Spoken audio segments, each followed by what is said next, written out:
So karma yoga would mean to relax into this presence, into an awareness. Then the question comes, but if I rest, how do I act? How do I formally do things? Well, I can invite you to try to not act. Try to not be hungry. Try to not hear the senses. Try to remain here for the next month without moving, just not acting. Just in this very spot, we'll make a little fence for you. Say, please do not touch. Yogi in non-action. You know, he's practicing deep karma yoga right now. You can try to not act, but the truth is that there are impulses, there are momentum, as I said, a momentum of action still occurring. There's still a wind, a storm happening in us as a human being, as a mind, with parents who will be looking for you. What happened to you? You are sitting surrounded by a fence in a yoga hall for 2 weeks. You haven't called me. Like, let's go there. Let's find out. They will come. They will shake you. They will tell you, get up, do something. You are crazy. What's going on? You will be moved. You will be touched. You will be tested. But who is this you that is being moved, touched, tested?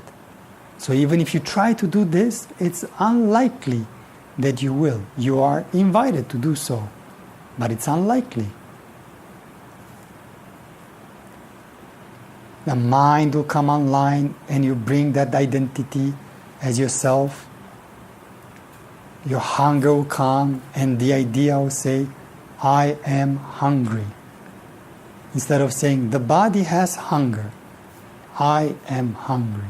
Because I'm hungry, I have to go eat. Right? I have to go eat. That's the other idea that comes in. But what if you were able to spontaneously observe the naturalness of life? When hunger comes, then you get ready to eat. When hunger comes,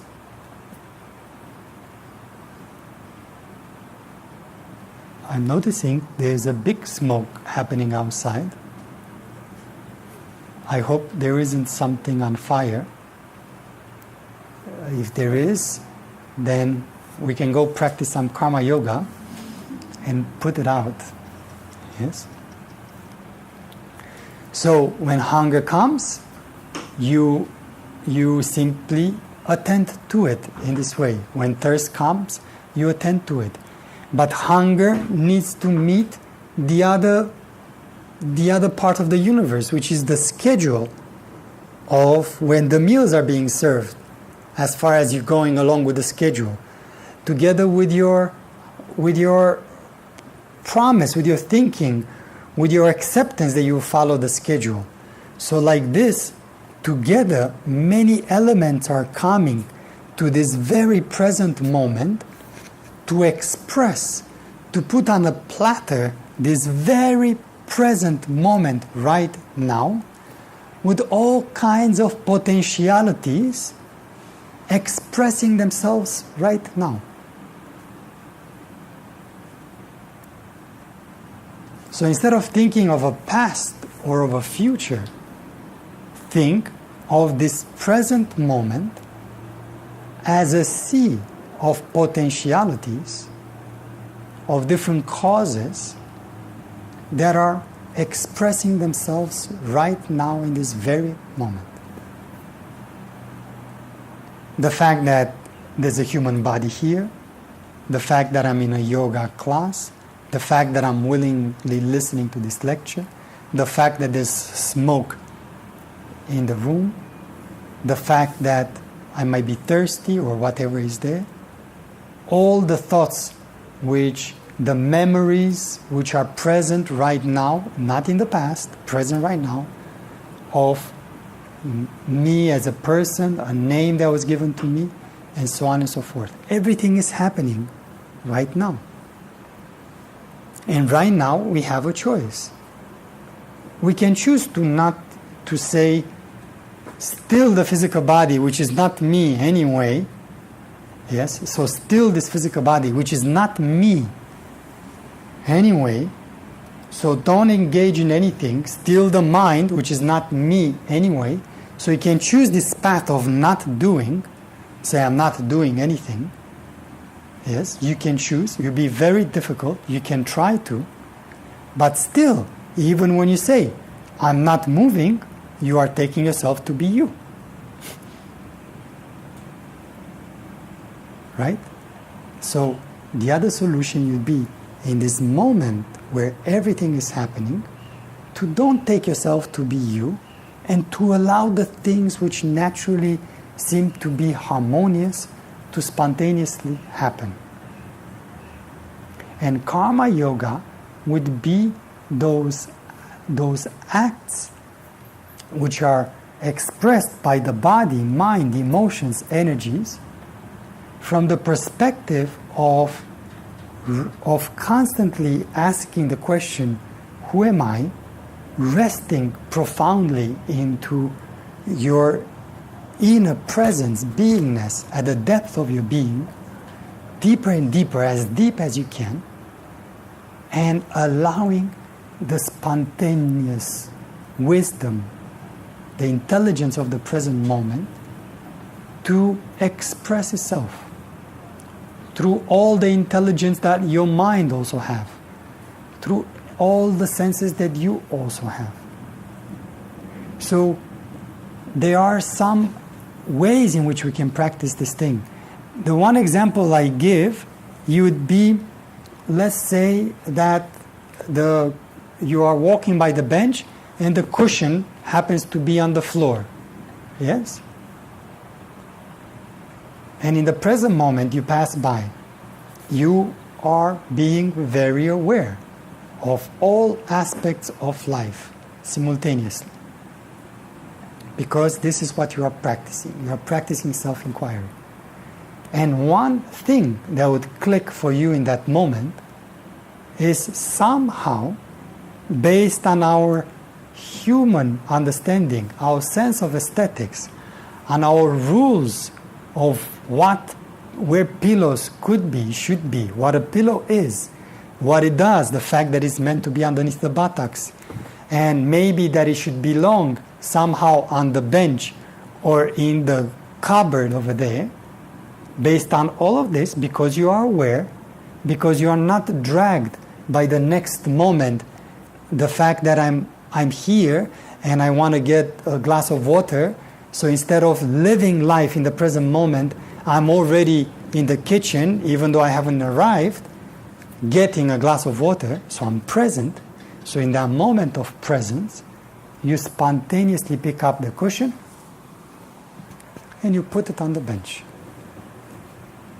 You don't pick up the cushion looking at everybody saying, look what a good act I'm doing. See, look everyone, I did something good. You're not doing it because it's a selfless act, that you are trying to be a better person. This could be a training to start in this way, but you are not doing it because of that. You are doing it because it's an instantaneous, spontaneous understanding that this could be, according to your best awareness, intelligence, feeling that expresses itself right now, it seems to belong here. You see? You're doing it in awareness, with detachment, without expecting any rewards, because all of these things will be incurred at the level of the physical body, at the level of the mind, at the level of the emotion. To get the applause from your fellow, from your friends, you'll be taking that karma, right? Now, applauses may happen. Yes, people may say, great job, Claude, great job, Tanya, you picked up that pillow. So many things can happen, but as long as you are remaining non-attached and you are not intending to take the karma, to take the fruits, but you consecrate, constantly offer those to the highest principle in your life that you know, to the truth, to the supreme reality, then in that moment, who is there to incur the karma? You see? Who would be there to incur the karma? So maybe this physical body may incur the karma of moving a pillow somehow. Maybe this mind, maybe this emotions, something might have some momentum of something expressing through it. It could be like this. But at the level of the soul, we can say, at the level of the depth of your being, that karma simply doesn't get attached. It doesn't. It's something that the karma of being identified with the body, with the mind, with the emotions, doesn't happen. That karma doesn't happen.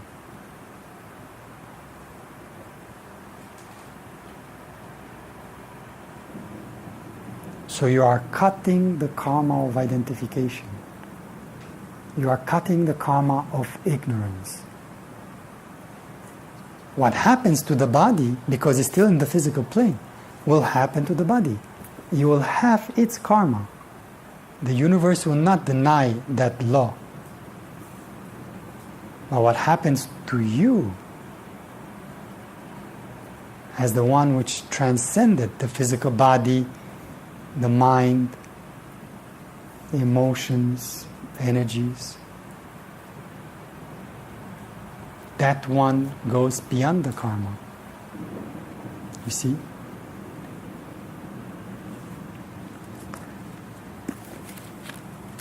This is what Ramana has to say, Ramana Maharshi.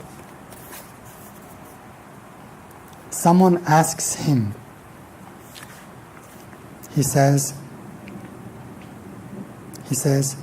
is the will, the intention of the jnani, isn't it capable of warding off the destinies of the devotees?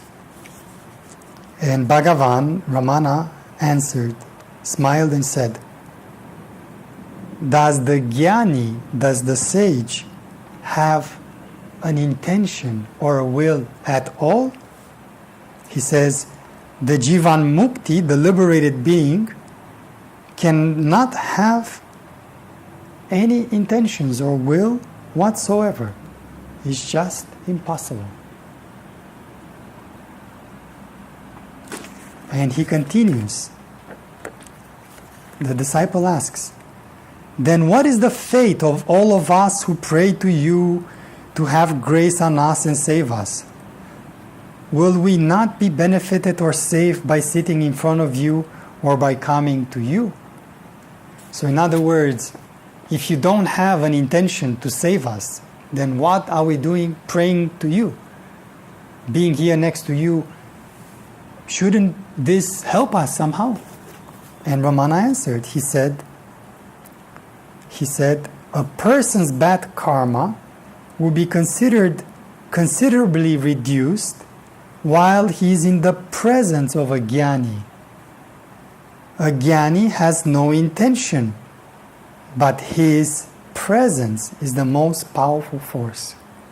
He need not have an intention or a will, but his presiding presence, the most powerful force, can do wonders, save souls, give peace of mind, even give liberation to ripe souls.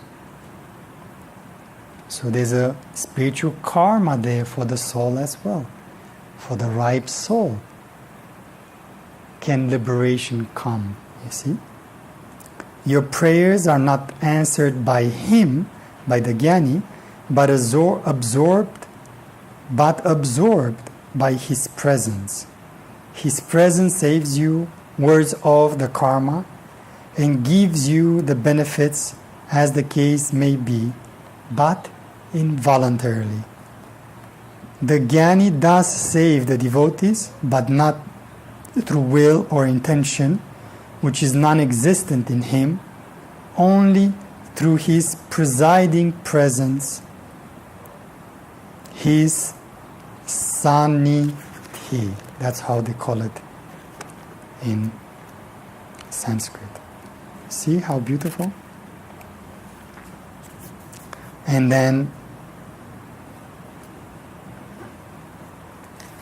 another beautiful thing written by Ramana when he was younger, he says, the ordainer controls the fate of the souls in accordance with their past deeds, their karma, their parabdha karma, that karma which is related to the entirety of your karmic account. Whatever is destined not to happen will not happen. Try how hard you may. Whatever is destined to happen will happen. Do what you may to stop it. This is certain. The best course, therefore, is for one to be silent.